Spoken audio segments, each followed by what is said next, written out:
Hello guys, welcome back to our YouTube channel. तो देखिए, मैं आपका दोस्त अभय आज आप लोगों के साथ लेकर आया हूँ वीडियो, जिसमें आज हम देखने वाले हैं जो भी दिल्ली यूनिवर्सिटी के सेमेस्टर 4 के स्टूडेंट हैं, चाहे वो बीकॉम प्रोग्राम का स्टूडेंट हो या बीकॉम ऑनर्स का स्टूडेंट हो, रेगुलर का स्टूडेंट हो या सोल का स्टूडेंट हो, उन सभी के पास एक मेन सब्जेक्ट है जिसका नाम है इंटरनेशनल बिजनेसेस। तो मैं आज आप लोगों के साथ लेकर आया हूँ वीडियो, जिसमें आज मैं आपको बताने वाला हूँ कि अब हम शुरू करने वाले हैं आपका ये सब्जेक्ट, जिसके अंदर मैं आपको ये पांचों इसकी जो पांचों यूनिट है, 5 यूनिट आ रही है आपके सिलेबस में दिल्ली यूनिवर्सिटी के। तो उन पांचों यूनिट को कवर करवाने वाला हूँ एक-एक करके वीडियोस के पार्ट में, जिसके अंदर मैं आपको इन पांचों यूनिट में से जो-जो कंटेंट आपके दिल्ली यूनिवर्सिटी के सिलेबस में दिया गया है, वो सारी चीज़ें काफ़ी डिटेल में कवर करवाने वाला हूँ, समझाने वाला हूँ। सारी चीज़ें आपको कवर हो जाएँगी जितनी आपके एग्ज़ाम के लिए रिलेवेंट है। वीडियोज़ इसकी पार्ट्स में आएँगी यूनिट वाइज़, और यूनिट में भी पार्ट बनेंगे वीडियो के। काफ़ी लंबी-लंबी वीडियोज़ मैं नहीं बनाऊँगा। आधे-आधे घंटे की आपकी वीडियोज़ आएँगी, जिसके अंदर आपका सारा कंटेंट कवर करवाया जाएगा पार्ट्स में। तो अगर आपने अभी तक चैनल को सब्सक्राइब ना करा हो तो चैनल को जरूर सब्सक्राइब कर लें इस टाइप के और कंटेंट के लिए। वीडियो को लाइक करना ना भूलें, अपने सभी दोस्तों के साथ शेयर करना ना भूलें। ये जो कंटेंट कवर करवाने वाला हूँ मैं आपको, वो अपनी बुक में से कवर करवाने वाला हूँ, जो बुक क्रिएट करी हुई है हमने। अगर आपको ये बुक परचेज करनी है तो आप परचेज कर सकते हैं, आपको पीडीएफ फॉर्म में अवेलेबल मिलेगी परचेज करने पर, जिसके अंदर से मैं आपको सारी चीजें कवर करवाने वाला हूँ। इसके अंदर आपका जितना भी दिल्ली यूनिवर्सिटी के सिलेबस में कंटेंट दिया गया है, एक-एक कंटेंट सारा कवर करा गया है। उसके अलावा आपको मोस्ट एक्सपेक्टेड प्रीवियस ईयर के क्वेश्चंस प्रोवाइड करवाए गए हैं यूनिट वाइज, और साथ में आपको 2 प्रीवियस ईयर के क्वेश्चन पेपर भी प्रोवाइड करवाए गए हैं इसके अंदर। अगर आपको बुक परचेज करनी है तो आप टेलीग्राम या व्हाट्सएप पर डीएम करिए, वहां पर आपको इसकी सारी डिटेल मिल जाएंगी। तो आज की वीडियो हम शुरू करते हैं और देखते हैं इन सारी चीजों को काफी डिटेल में। तो देखिए दोस्तों, आ जाएगा वीडियो का पार्ट नंबर 2, जिसमें हम यूनिट नंबर 1 का जो पार्ट नंबर 1 है उसके अंदर इससे पहले का सारा कंटेंट मैं आपका कवर करवा चुका हूँ। आज पार्ट नंबर 2 में हमें देखना है modes of entry in international business, जो कि लास्ट टॉपिक बचा है आपका इस यूनिट का। इसके बाद आपकी ये यूनिट नंबर 1 कंप्लीट हो जाएगी। अगर आपने अभी तक पार्ट नंबर 1 नहीं देखा है तो वो चैनल पर अपलोड हो रखा है, आप वहां पर चेक कर लीजिए। आज हम इसको स्टार्ट करते हैं यहाँ से। तो देखिए, पहला मोड होता है इंटरनेशनल बिजनेस के अंदर एंटर करने का। ये हैगा बेसिकली कि हमें अगर एक डोमेस्टिक बिजनेस से इंटरनेशनल बिजनेस में कन्वर्ट होना है, तो उसके लिए हमारे पास क्या-क्या तरीके होते हैं। सबसे पहला आता है एक्सपोर्टिंग। तो exporting is the easiest and most widely used mode of entering in international market. अगर इंटरनेशनल मार्केट में एंटर करना है तो उसके लिए सबसे पहला जो तरीका है वो एक्सपोर्टिंग है। Exporting include indirect exporting, direct exporting and intra corporate transfer. Exporting के अंदर 3 तरीके की एक्सपोर्टिंग होती है। एक तो इनडायरेक्ट तरीके से जो हम करें एक्सपोर्टिंग, एक डायरेक्ट एक्सपोर्टिंग और इंट्रा कॉर्पोरेट ट्रांसफर। एक्सपोर्टिंग का मतलब आप लोगों को पता ही होगा, जब एक कंट्री का मतलब हमारा सामान दूसरी जगह पर जाके बिके, आउट ऑफ कंट्री बिके, उसे एक्सपोर्टिंग कहते हैं। तो इनडायरेक्ट एक्सपोर्टिंग क्या होता है? Indirect exporting is exporting the product either in their original form or in modified form to a foreign country through another domestic company। एक ये तरीका है जिसके अंदर हम क्या करते हैं, हमारे ही इतनी कैपेबिलिटी नहीं है तो हम किसी और डोमेस्टिक कंपनी का सहारा लेकर अपना जो प्रोडक्ट है वो दूसरी कंट्री में बेचते हैं, उसे कहा जाता है indirect exporting. It is the market entry technique which offer lowest risk and least market control. इसके अंदर हमारा जो रिस्क होता है वो लो होता है, और जो मार्केट कंट्रोल होता है वो भी कम होता है। The firm is not engaged in international marketing and non special activities carried on with in the firm. इसके अंदर जो फर्म होती है वो इंटरनेशनल मार्केट में एंगेज नहीं होती है, और यहाँ पर कोई भी स्पेशल एक्टिविटी नहीं होती है। जैसे नॉर्मल चल रहा होता है हमारा, वो सब कुछ चलता रहता है। सेकंड आती है डायरेक्ट एक्सपोर्टिंग। तो direct exporting is selling the product to a country directly its distribution arrangement और through a host country company. इसके अंदर हम डायरेक्टली सेल करते हैं अपनी कंपनी के थ्रू, तो वो आता है आपका डायरेक्ट एक्सपोर्टिंग में। नेक्स्ट आता है इंट्रा कॉर्पोरेट ट्रांसफर। तो intra corporate transfer means selling of product by a company to its affiliated in host country.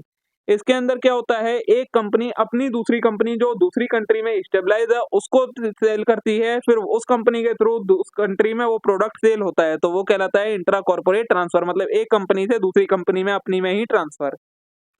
ये था आपका फर्स्ट तरीका एक्सपोर्ट, मतलब इंटरनेशनल मार्केट में एंटर करने का।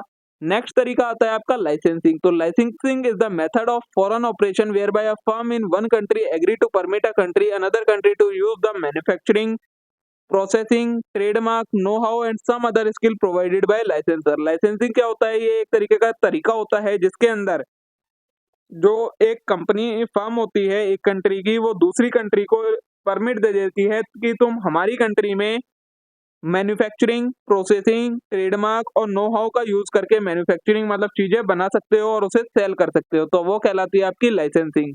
The licensor has minimum involvement in day to day function, जो licence देता है उसकी इन्वॉल्वमेंट नहीं होती है उस चीज में। Therefore, the return are also comparative low. The domestic company can choose any international location and enjoy the advantage without incurring any obligation and responsibility of ownership, managerial and investment. इसके अंदर जो domestic country होती है मतलब जो अपने आप को इंटरनेशनल करना चाह रही है वो बिना किसी प्रॉब्लम के एक लोकेशन चूज करती है और उसका एडवांटेज उठाती है, ना तो उस पर कोई ऑब्लिगेशन होती है, ना ही कोई रिस्पॉन्सिबिलिटी होती है ऑनरशिप की, ना ही मैनेजरल रिस्पॉन्सिबिलिटी, ना ही कोई इन्वेस्टमेंट की दिक्कत होती है। ठीक है। Licensing give the following advantage. अब एक लाइसेंसिंग के एडवांटेज क्या क्या होते हैं? Number one, good way to start in foreign operation and open the door to low risk manufacturing relationship. ये क्या है? एक अच्छा तरीका है जिसके थ्रू हम फॉरेन ऑपरेशन स्टार्ट कर सकते हैं, मतलब ग्लोबल हो सकते हैं, क्योंकि इसके अंदर जो रिस्क होता है वो बहुत ज्यादा कम होता है। It bring new technology and know how in लाइसेंसी कंट्री। इसके क्या होता है, जो लाइसेंसी कंट्री मतलब जो कंट्री लाइसेंस दे रही है उसकी कंट्री में नई नई टेक्नोलॉजी आती है, नो हाउ आती है। नेक्स्ट है linkage of parent and receiving partner interest means both get most of the marketing effort.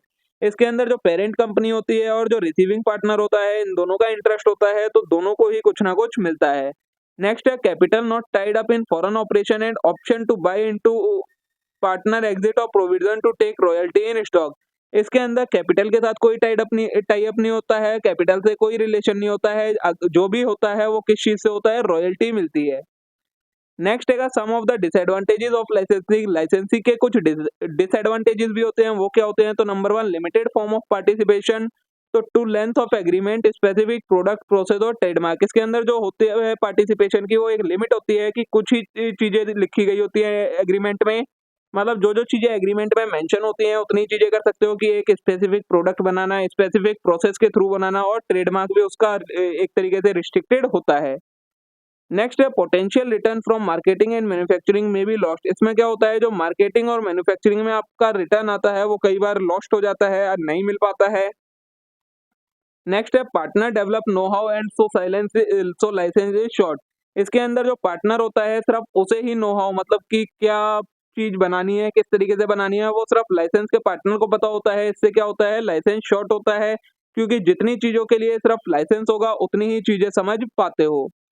Next है licensee become competitor as once know how is transfer there is a risk that foreign firm may act on its own. अब कई बार क्या होता है इसके अंदर loss of risk of loss होता है। कैसे? कि जो हमारा लाइसेंसी है, मतलब जिसे लाइसेंस दिया है वो ही हमारा कॉम्पिटिटर बन जाए। अभी उससे हमने सारी चीजें सिखा दी, अब वो बाद में हमसे अलग होकर हमारा कॉम्पिटिटर क्रिएट हो सकता है। नेक्स्ट है require considerable fact finding, planning, investing and interpretation. और इसको करने के लिए लाइसेंसिंग लेने से पहले हमें कई सारी चीजें फैक्ट के बारे में समझना पड़ता है, प्लानिंग करनी पड़ती है, उनसे रिलेटेड इन्वेस्टिगेशन करनी पड़ती है और इंटरप्रिटेशन करनी पड़ती है। ठीक है। तो ये था आपका लाइसेंसिंग का कंसेप्ट, ये सेकंड हो गया आपका।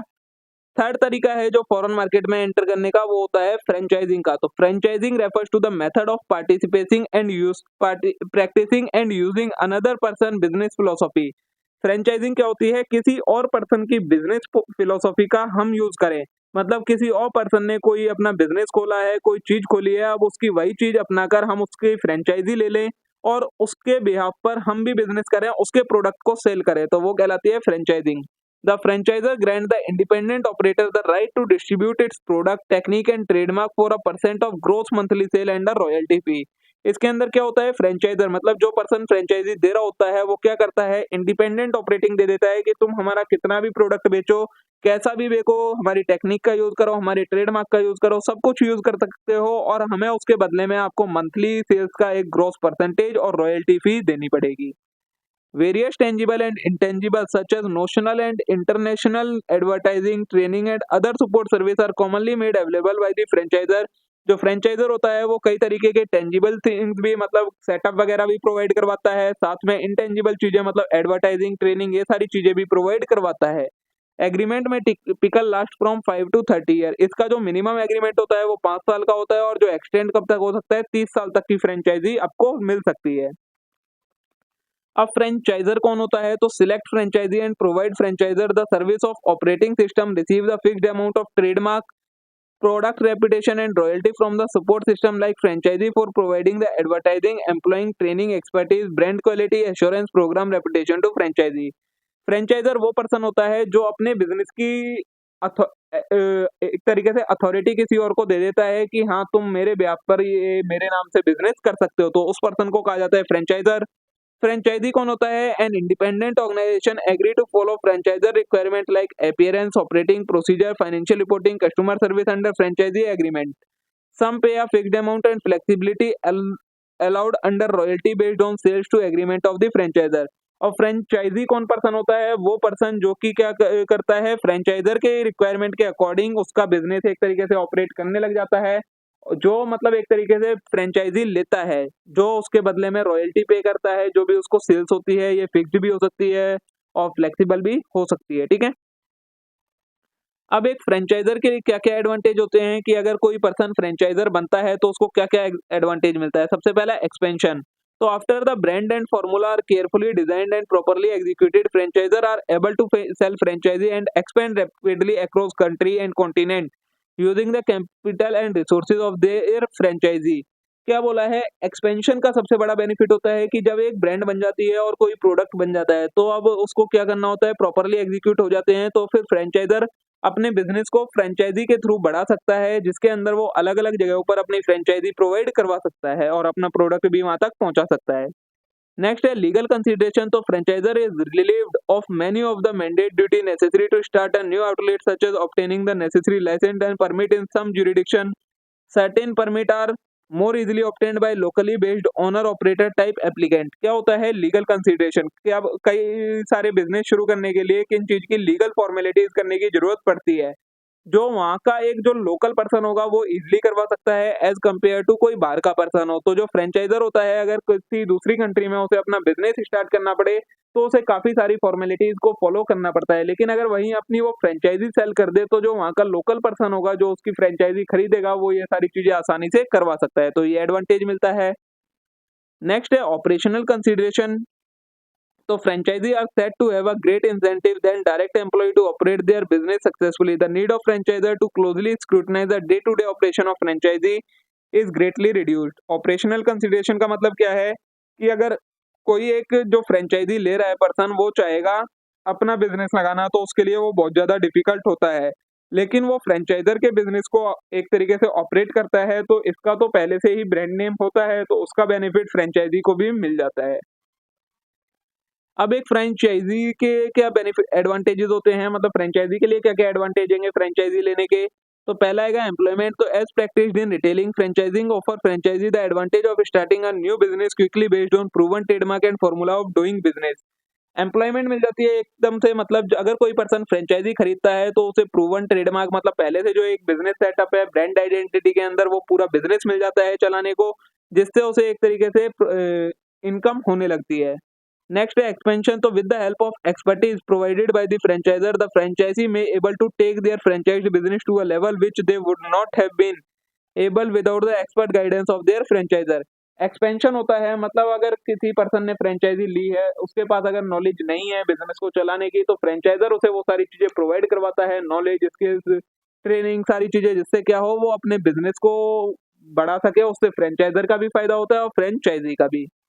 नेक्स्ट है ट्रेनिंग। तो franchisor often offer franchisee significant training which is not available for free to individual starting their own business. अगर कोई पर्सन फ्रेंचाइजी लेता है तो अगर उसमें किसी स्पेसिफिक ट्रेनिंग की जरूरत पड़ती है तो फ्रेंचाइजर उसे वो ट्रेनिंग भी प्रोवाइड करवाता है, जो कि अगर नॉर्मल कोई अकेला पर्सन अपना बिजनेस स्टार्ट करे तो उसे कोई ऐसी ट्रेनिंग नहीं मिलती है। तो ये बेनिफिट हो जाते हैं, एडवांटेजेस हो जाते हैं फ्रेंचाइजी के लिए। डिसएडवांटेजेस की भी बात कर लेते हैं कि फ्रेंचाइजर के क्या क्या डिसएडवांटेज होते हैं। तो सबसे पहले कंट्रोल। तो successful franchising necessity a much more carefully vetting process when evaluating the limited number of potential franchisee than would be required in hiring of direct employee who may have experience in the concept of sector। सबसे पहले control का disadvantage होता है कि जो एक franchisor होता है उसे कंट्रोल बहुत ज्यादा रखना पड़ता है, कई सारी चीजों पर कंट्रोल रखना पड़ता है। एक चीज नहीं होती है देखने के लिए, सारी चीजें देखनी पड़ती हैं कि एम्प्लॉय कैसे हायर हो रहे हैं, किस तरीके का प्रोसेस चल रहा है, क्या वो प्रॉफिट में चल रही है, लॉस में चल रही है फ्रेंचाइजी, ये सारी चीजों का ध्यान रखना पड़ता है। नेक्स्ट है limited pool of viable franchisee. तो in any city or region there may be only a limited pool of prospects who have both the financial resource and desire to purchase and start a franchised business as compared to pool of individual who can hired and trained to competently manage directly owned business as paid employee। क्या बोला है? Limited pool of viable franchisee. क्या होता है किसी भी जगह पर ये होता है कि कोई पर्सन अपना पैसा लगाएगा, किसी का बिजनेस खरीदेगा, फिर उस बिजनेस को चलाएगा। ऐसा कोई ज़्यादातर नहीं करते हैं। सब क्या सोचते हैं कि किसी का पहले से बिजनेस बना हुआ हो, वो ही सारे रिस्क वगैरह ले, हम बस वहाँ पर एज ए एम्प्लॉय काम करें, जो उसके बिजनेस को संभालें और उसके बदले में वो हमें मंथली सैलरी या जो भी चीज़ देना चाहे वैसे उसके अकॉर्डिंग दे सके। लेकिन कोई भी जल्दी से फ्रेंचाइजी लेना नहीं चाहता, तो ये डिसएडवांटेज हो जाता है। फिर है डिसएडवांटेजेस और फ्रेंचाइजी। अगर जो फ्रेंचाइजी है उसके लिए इसके क्या-क्या डिसएडवांटेज होते हैं, तो सबसे पहले नो गारंटी। तो usually there is a guarantee of financial success for the franchisee made by franchisor in the return disclosure circular and the actual franchisee agreement while the estimated startup cost of franchisee are an employed earning claim some business do fail. क्या बोला है? इसकी कोई guarantee भी नहीं होती है। इसके एग्रीमेंट में लिखा होता है कि हाँ फ्रेंचाइजी दे रहे हैं, तो रिटर्न एग्रीमेंट हो गया कि स्टार्टअप कॉस्ट वगैरह नहीं लगेगी, लेकिन ये गारंटी नहीं है कि आपका ये बिजनेस सक्सेसफुल हो जाएगा। लेकिन उससे फ्रेंचाइजर को कोई नुकसान नहीं होता है, फ्रेंचाइजी को नुकसान होता है क्योंकि वो उस चीज को खरीद चुका होता है। अब उस पे जो भी हो प्रॉफिट होगा तो हिस्सा देना पड़ेगा, अगर लॉस होगा तो उसे खुद ही बियर करना पड़ेगा, उसे कोई बियर करने नहीं आने वाला। नेक्स्ट है कंट्रोल। तो for franchisee the main advantage of franchising is loss of control while they gain the use of a system, trademark, assistant, training, marketing, the franchisee is required to follow the system and get approval for change from the franchisor। क्या बोला है? Control भी है, एक disadvantage है। जो franchise होता है उसे भी कई सारी चीजों पर कंट्रोल रखना पड़ता है, ट्रेडमार्क, असिस्टेंट, ट्रेनिंग, मार्केटिंग, इन सारी चीजों से रिलेटेड कंट्रोल रखना पड़ता है। नेक्स्ट है प्राइस। तो starting and operating a franchisee business carries expenses. किसी भी फ्रेंचाइजी के बिजनेस को चलाने के लिए काफी सारे खर्चे लगते हैं। In choosing to adopt the standard set by franchisor, the franchisee often has no further choice as to sign a signage, shop fitting, uniform, etc. अब फ्रेंचाइजी का बिजनेस स्टार्ट करा है तो उसके लिए कई सारे खर्चे लगेंगे, जैसे कि आपको शॉप फिटिंग, शॉप एक तरीके से स्टेबलाइज करने के लिए, यूनिफॉर्म हो गई आपके एम्प्लॉयज की, साइनेज की कॉस्ट हो गई, ये सारी चीजें, ये सारे कुछ छोटे मोटे खर्चे होते हैं जो कि फ्रेंचाइजी के लिए डायरेक्ट उसे अपनी जेब से देने होते हैं। इसके लिए फ्रेंचाइजर कोई भी कंपनसेट नहीं करता है। conflict the franchisor franchisee relationship can easily cause conflict if either side is incompetent। अगर कोई भी एक भी इनकम्पिटेंट हो जाता है, मतलब सही से नहीं चला पाता है, तो ये इन दोनों के बीच में एक कंफ्लिक्ट भी बन जाता है। ठीक है। फोर्थ तरीका है इंटरनेशनल मार्केट में एंटर करने का, स्पेशल मोड का। ये आपका फ्रेंचाइजी का ऊपर तक कंप्लीट हो गया। तो special mode these have special strategy and include contract manufacturing, management contract and turnkey project.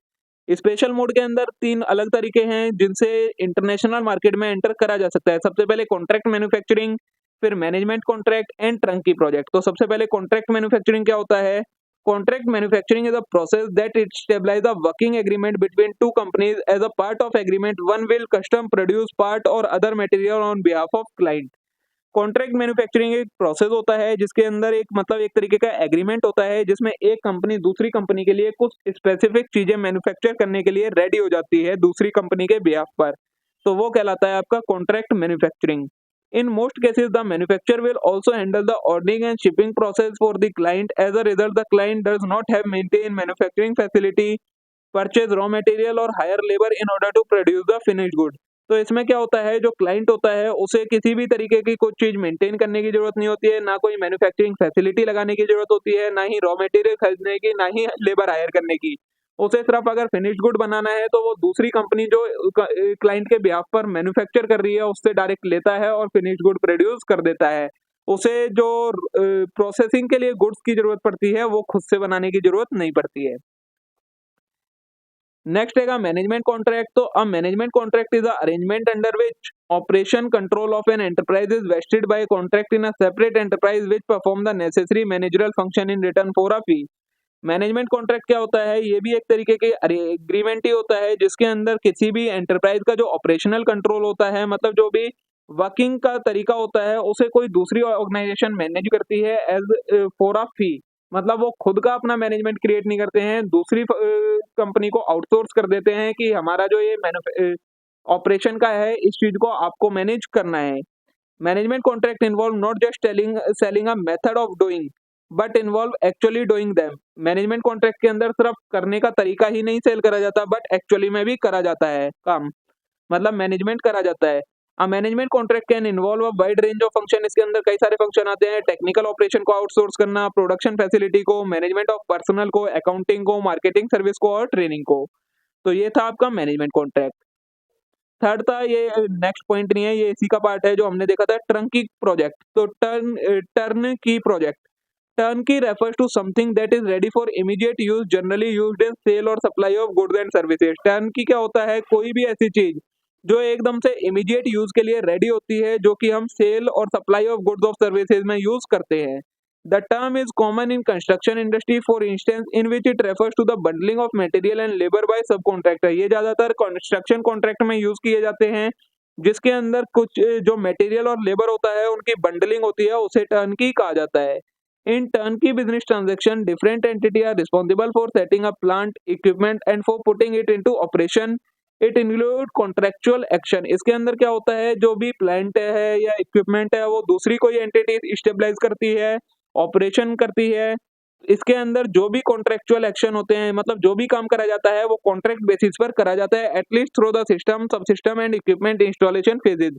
जो भी इंस्टॉलेशन वगैरह होती है सारी कॉन्ट्रैक्ट बेस पे होती है, दूसरी एंटिटी आकर करके काम जाती है। मतलब जैसे कंस्ट्रक्शन कॉन्ट्रैक्ट होते हैं, उसमें सीलिंग डालने का काम कोई और करता है, बिल्डिंग की वॉल्स बनाने का काम कोई और करता है, वो सारे कॉन्ट्रैक्ट बेसिस पर जो होता है वही एक तरीके से आप समझ सकते हैं टर्न की प्रोजेक्ट। ठीक है, अब ये नेक्स्ट मेथड है, ये आपका यहाँ पर नंबर 5 है, जिस तरीके से हम इंटरनेशनल मार्केट में एंटर कर सकते हैं। तो foreign direct investment without alliance. तो in this arrangement the international firm make a direct investment in production unit in a foreign market. इसके अंदर क्या करती है? कोई भी एक फर्म दूसरी फर्म के अंदर, मतलब दूसरी फॉरेन मार्केट के अंदर डायरेक्ट इन्वेस्टमेंट करती है प्रोडक्शन यूनिट में। मतलब प्रोडक्शन करने के लिए अपनी नई मैन्युफैक्चरिंग एंटिटी स्टेबलाइज कर देना किसी और मार्केट में, वो कहलाता है आपका foreign direct investment. It require greatest commitment since it is 100% ownership. It also called greenfield investment. इसे हम ग्रीनफील्ड इन्वेस्टमेंट भी कहते हैं। और इसके अंदर जो ओनरशिप होती है वो 100% उसी कंपनी की होती है जो पैसा लगा रही है। The parent company start a new venture in foreign country bye constructing a new operation facility from ground up. बिल्कुल जीरो लेवल से किसी दूसरी कंट्री में अपनी मैन्युफैक्चरिंग एंटिटी स्टेबलाइज करना, वो कहलाता है foreign direct investment. In addition to building new facility, most parent company also create new long-term job in foreign country by hiring new people। Building stabilise करने के साथ साथ वो क्या करते हैं? नए नए एम्प्लॉय को भी उस कंट्री के एम्प्लॉय को हायर करते हैं। नेक्स्ट है, ये 6 तरीका है, foreign direct investment with strategic alliance. तो strategic alliance are a cooperative approach to achieve the larger goal. इसके अंदर क्या होता है? बिल्कुल जीरो से शुरू नहीं करते हैं, वहां पर जो पहले से कंपनी चल रही होती हैं उनके साथ अलायंस कर ली जाती है और फिर अपना फॉरेन कंट्री में अपने प्रोडक्ट को या सर्विस को सेल करा जाता है। इसके अंदर पहला तरीका आता है मर्जर एंड एक्विजिशन का। तो international merger and acquisition also termed as global merger and acquisition और cross border merger and acquisition. ये जो मर्जर एंड एक्विजिशन होता है वो इंटरनेशनल लेवल पर होता है, मतलब दो कंट्रीज की कंपनियों के बीच में होता है, तो इसे हम ग्लोबल मर्जर या एक्विजिशन या क्रॉस बॉर्डर मर्जर या एक्विजिशन भी कहते हैं। Globalization and worldwide financial reform have collectively contributed toward the development of international merger and acquisition to a substantial extent। ये जो पॉसिबल हो पाया है ग्लोबलाइजेशन, ग्लोबल लेवल पर ये ग्लोबलाइजेशन की वजह से हो पाया है। International merger and acquisition are taking place in different form. कई तरीकों के होते हैं ये भी। International merger and acquisition play a important role behind the growth of company. ये कंपनी की ग्रोथ में एक अच्छा रोल प्ले करते हैं। These deals or transactions help a large number of companies penetrate into new market fast and attain economies of scale। ठीक है, जो दूसरा तरीका है वो है ज्वाइंट वेंचर का। तो joint venture can be defined as an enterprise in which 2 और more investor share ownership and control over property right and operation. Joint venture क्या होता है? जिसमें दो अलग अलग, दो या दो से ज्यादा कंपनी मिलकर क्या हो, उनकी ओनरशिप हो, कंट्रोल हो और वो ऑपरेशन ऑपरेट कर रहे हो, उन्हें कहा जाता है joint venture. The venture can B one specific project only for continuing business relationship. जो ये ज्वाइंट वेंचर हो सकते हैं ये किसी एक स्पेसिफिक प्रोजेक्ट के लिए भी हो सकते हैं या फिर कंटिन्यू बिजनेस रिलेशन, मतलब एक लंबे बिजनेस के लिए भी हो सकते हैं। Entering into a joint venture is a major decision. Joint venture में एंटर करना एक बड़ा डिसीजन होता है। Business of any size can use joint venture to strengthen long term relation and to collaborate on short term project. Business joint venture create कर सकते हैं, या तो अपनी लॉन्ग टर्म रिलेशन क्रिएट करने के लिए उस बिजनेस के साथ, या फिर शॉर्ट टर्म कोई प्रोजेक्ट अकम्प्लिश करने के लिए भी जॉइंट वेंचर्स बनाए जाते हैं। ठीक है, तो देखिए दोस्तों, इसी के साथ हमारी यहाँ ये यूनिट कंप्लीट हो जाती है। यूनिट नंबर 1 में जितना भी कंटेंट था सारा मैंने आपको वीडियो के 2 पार्ट्स में कवर करवा दिया है। मे बी आज की वीडियो आप लोगों के लिए यूजफुल रही होगी, आप लोगों को पसंद आई होगी। वीडियो अच्छी लगी हो तो वीडियो को लाइक करना ना भूले, चैनल को जरूर सब्सक्राइब कर लें इस टाइप के और कंटेंट के लिए। अब हम मिलते हैं नेक्स्ट वीडियो में। Thank you.